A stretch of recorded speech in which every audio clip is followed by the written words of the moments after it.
जय माता दी दोस्तों, आने वाली करवा चौथ व्रत के लिए आप सभी माताओं बहनों को ढेर सारी शुभकामनाएं। भगवान श्री हरि विष्णु आपकी जोड़ी हमेशा सलामत रखें और आप जीवन पर्यंत अपने पति की लंबी आयु के लिए करवा चौथ का व्रत करती रहें, यही कामना करती हूँ। और इसी कामना के साथ आज का जो वीडियो है वो मैं शुरू कर रही हूँ। दोस्तों, आज के वीडियो में मैं आप सबके साथ शेयर करूंगी करवा चौथ व्रत में पूजन सामग्री, कौन कौन सा सामान हमें लेना चाहिए। इस वीडियो में संपूर्ण जानकारी आप सबके साथ शेयर करूंगी। तो चलिए वीडियो को कर लेते हैं शुरू और जान लेते हैं करवा चौथ व्रत में हमें कौन कौन सा सामान लेना चाहिए। सबसे पहले, यदि आप पूजा कर रही हैं तो आपको अपने 16 सिंगार धारण करके ही पूजा करना चाहिए। कभी भी ऐसा ना सोचें कि जो पूजा है वो जल्दी में कर लें, बिल्कुल भी जल्दी में ना करें। आप पूजा में अपने 16 सिंगार धारण करें और पूजा में जो भी आप बेंदी, टीका, अगर सोने का है, आर्टिफिशियल है, जैसा भी है वो जरूर धारण करें। और इस प्रकार की आपके पास लाल पीली जो भी चुनरी है वो, और शादी का जो भी आप चूड़ा पहन रही हैं या चूड़ी पहन रही हैं वो जरूर शामिल करें, ठीक है। और 16 सिंगार जो है वो करने के बाद ही आप इस पूजा को शुरू करेंगी। तो पूजा के शुरू करने से पहले सामान की आवश्यकता पड़ती है। कौन कौन सा सामान लेना चाहिए, चलिए मैं आप सबको दिखा देती हूँ। इस प्रकार का कोई भी चौकी, पाटा जो भी है आपके पास वो आप ले लीजिए। और जो जगह जहाँ भी आप पूजा करेंगे उस जगह को पवित्र करके और वो जो पटा है, जो चौकी है, वहाँ पे रख दीजिए। इसके साथ ही साथ इस प्रकार का कोई भी लाल कपड़ा जो है वो चौकी पे बिछाने के लिए आपको लेना होता है। और ये जो मान लीजिए कथा होती है, ये आप कथा की पुस्तक मिल जाती है तो आप ले लीजिए। यदि नहीं मिलती है तो कैलेंडर में भी जो कथा है वो लिखी होती है, ठीक है। तो आप इस प्रकार की कथा जो है वो मिल जाए तो ज़रूर ले लीजिए। इसके बाद अगर आपके पास इस प्रकार की फ़ोटो है तो इसकी बार बार पूजा की जा सकती है। यदि कैलेंडर है तो उसको हर साल नया लिया जाता है। और यदि आपने अच्छे से सजा के कहीं चिपका के रखा है तो उसकी भी पूजा की जा सकती है। बस उसको गीले करके कपड़े से करके पोंछ के और उसकी पूजा जो है वो कर सकते हैं। तो इस प्रकार की चौथ माता की जो फ़ोटो होती है वो आपको लेनी होती है, ठीक है। और इसके साथ ही साथ आप क्या लेना होता है, कलश स्थापना यदि आप कर रहे हैं तो आप चाहें तो तांबे का कलश या आप चाहें तो जो मिट्टी का कलश आता है इस प्रकार से वो भी ले सकते हैं, ठीक है। इसके ऊपर, कलश के ऊपर रखने के लिए कोई अनाज जैसे चावल, गेहूं ले सकते हैं। और इसके अंदर भरने के लिए आप जल, सुपारी और हल्दी की गांठ, सिक्का, दुर्वा घास, फूल और चावल जो है वो डाल के जो कलश है वो तैयार कर सकते हैं।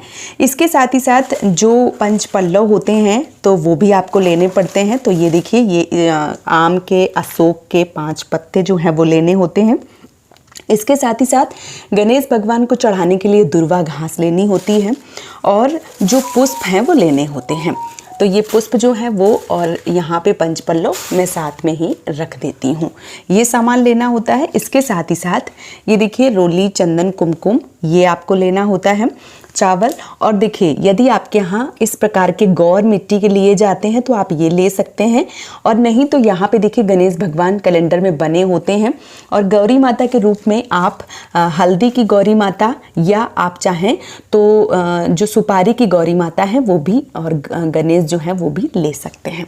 इसके साथ ही साथ इनको पहनाने के लिए भाव स्वरूप यदि आप वस्त्र पहना रहे हैं तो बहुत अच्छी बात है, नहीं तो कलावा, और इसके साथ ही साथ जनेऊ, ठीक है। और दीपक जो है वो थोड़े ज़्यादा लगते हैं। यदि आप 2 करवे लेते हैं तो दोनों करवा के ऊपर दीपक जलते हैं। इसके साथ ही साथ जो छलनी है उसमें भी दीपक रखा जाता है और कलश के ऊपर भी दीपक जो है वो रखा जाता है। तो मिट्टी का दीपक, तांबे के भी दीपक, जो भी जैसे भी दीपक हैं वो आपको ले लेने होते हैं। इसके साथ ही साथ अब लिए जाते हैं करवे। तो देखिए, आपके घर की परंपरा के अनुसार यदि आपके यहाँ मिट्टी के करवे लिए जाते हैं तो मिट्टी का करवा ले लीजिए। यदि आपके यहाँ इस प्रकार का मीठा करवा, ये मैं आप सबको दिखा दूँ, ये मीठे करवे जो हैं वो अगर आपके यहाँ लिए जाते हैं, इस प्रकार का मीठा करवा जो है वो भी ले सकते हैं, ठीक है। इसके साथ ही साथ ये देखिए, साथ ही साथ ये पंचमेवा है तो ये आप लीजिए। और इसके साथ ही साथ जो भी फल आपको मिल जाते हैं तो वो आपको लेने होते हैं। इस प्रकार से मैंने जो फल हैं वो भी ले लिए हैं। अब आपको क्या लेना होता है, चावल। चावल से आसन दिया जाता है और चावल जो है वो एक तरीके से जो करवा के ऊपर हैं दीपक जला के, उसमें भी कुछ लोग गेहूं या चावल रखते हैं। तो आप गेहूं या चावल, अगर आपके यहाँ करवा में भरा जाता है गेहूं या चावल, तो उस प्रकार से आप देख लीजिए आपके घर की परंपरा के अनुसार। एक करवे में, जो मीठा करवा होता है, उसमें लाई, चिवड़ा या मिठाई या गुलगुले भरे जाते हैं। हमारे यहाँ लाई भरी जाती है, तो मैं आप सबको ये दिखा रही हूँ, ठीक है।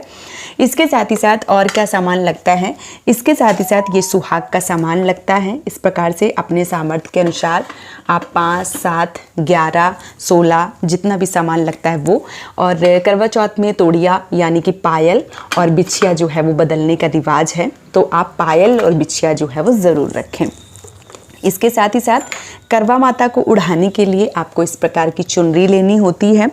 और इसके साथ ही साथ कोई भी मिठाई, अगर सफ़ेद मिठाई मिल जाती है तो अति उत्तम है, नहीं तो जो मिठाई मिले वो आपको ज़रूर लेनी होती है।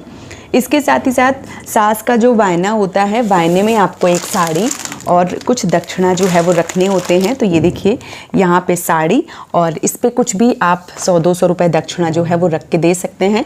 कुछ पैसे जो हैं वो सुहाग के सामान के साथ जो पूजा है उसमें चढ़ाए जाते हैं, ठीक है। इसके साथ ही साथ आपको कपूर और बत्ती और ये जो तिल का तेल है या घी है वो आप ले सकते हैं, ये भी पूजा में लिया जाता है। और इसके साथ ही साथ आपको अब क्या लेना होता है, अब देखिए ये होती है थाली, इसमें लोटा जिससे पानी पिलाया जाता है, इससे चंद्रदेव के दर्शन किए जाते हैं, थाली में पूजा का सामान रखा जाता है। तो ये सामान जो है वो करवा चौथ की पूजा में लिया जाता है। आप सब ने इस सामान को खरीद लिया है तो बहुत अच्छी बात है, यदि नहीं खरीदा है तो अभी आज का टाइम है, आप खरीद सकते हैं। और अगर आप लेने जा रहे हैं तो इस सामान की फ़ोटो खींच सकते हैं या आप लिख सकते हैं, और फिर विधिवत रूप से संपूर्ण सामान जो है वो खरीद के करवा चौथ माता की जो पूजा है वो कर सकते हैं। तो करवा चौथ व्रत में ये सामान जो है वो लिया जाता है, आप भी इकट्ठा कर लीजिए सामान। और इसके साथ ही साथ एक चीज़ जो है वो मैं भूल गई, यहाँ पे ये देखिए सीके जो हैं वो भी ली जाती हैं, ठीक है। ये सिक्के जो हैं वो भी ली जाती हैं, अर्घ दिया जाता है। तो ये सारा सामान है जो करवा चौथ की पूजा में लिया जाता है। आप भी ये सामान इकट्ठा कर लीजिए और पूरी विधि पूर्वक जो करवा चौथ व्रत है, जो पूजन है वो ज़रूर कीजिए। पहली बार करवा चौथ का व्रत रख रही हैं तो ये सारा सामान जो है वो मायके की तरफ से आता है। यदि आप हर बार करवा चौथ का व्रत जो है वो कर रही हैं तो एक बार पहली बार आता है, फिर बार बार आपको खुद से ख़रीदना पड़ता है। तो यदि आपके मायके से आया है तो भी आप सामान इकट्ठा करके सारा देख लीजिए कि टोटल सामान है या नहीं है। यदि किसी भी सामान की कमी है तो अभी आप ले सकते हैं। और इसके साथ ही साथ यदि आप स्वयं से खरीद रहे हैं तो इस सामान को अच्छे से देख लीजिए, नोट कर लीजिए और सामान जो है वो खरीद के करवा चौथ माता की और भगवान गणेश की विधिवत रूप से पूजन अर्चन कीजिए। करवा चौथ का व्रत संपूर्ण कीजिए और अपने पति की दीर्घायु की कामना को लेकर इस व्रत को कर सकते हैं। तो उम्मीद करती हूँ ये संपूर्ण सामान आप सबने देख लिया है, वीडियो आप सबको पसंद आया है। यदि वीडियो पसंद आया है तो आप हमें सपोर्ट करके इस चैनल को सब्सक्राइब करके वीडियो को लाइक करके जो है वो इस चैनल से जुड़ सकते हैं। आज का ये वीडियो मैं यहीं पे समाप्त करूँगी। बहुत जल्दी मिलूंगी एक और नए वीडियो के साथ में। तब तक के लिए जय माता दी दोस्तों, राधे राधे।